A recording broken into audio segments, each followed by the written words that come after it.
So as the wildfires continue to rage in parts of Australia, almost about 50,000 square kilometres of land has been consumed by fire. Now, to put this into perspective, this is 30 times the size of the capital of India.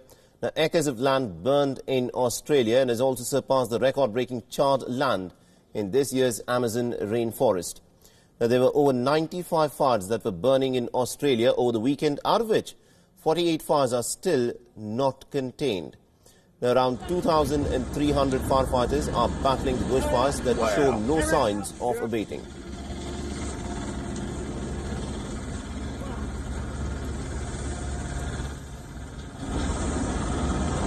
And New South Wales is facing the worst of the bushfires this season. Over 68% of the lands burned in Australia are in New South Wales.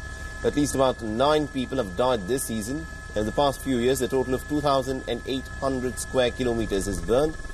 But this season, over 34,000 square kilometres is already burned down. And it's just halfway into the season. So as the festive season kicks in, the New South Wales Rural Fire Service has warned all the residents to not conduct any fireworks for New Year's Eve. A few areas of New South Wales are under a total fire ban for today and tomorrow, and other cities have a potential ban that could be imposed. Now, the authority has laid down guidelines to follow in case of a total ban on fireworks. Meanwhile, the iconic New Year's Eve fireworks in Sydney will go ahead despite the wildfire crisis to show the world Australia's resilience. The City of Sydney Council gave a green light, although fire authorities have warned that the fireworks could be cancelled if catastrophic conditions are declared.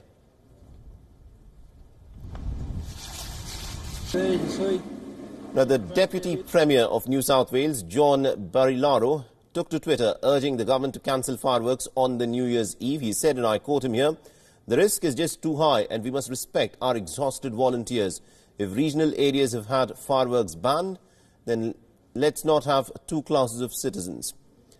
The volunteer firefighting has long been Australia's primary defence against the catastrophe, but the intensity of this year's fire season has sparked a political debate over whether firefighters should be compensated for their time.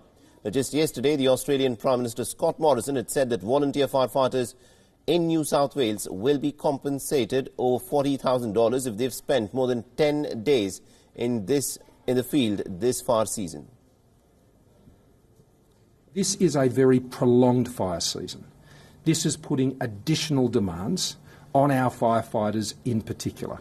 And it means that the turnouts and the call-outs have been far more extensive than in previous years, going well and beyond and above what is normally expected of those who are engaged in volunteer service. And I've got to say, particularly when I've been outside the cities and seen the impact, particularly in rural communities, on farmers who are dealing with drought during the day and dealing with fires at night and through the afternoon.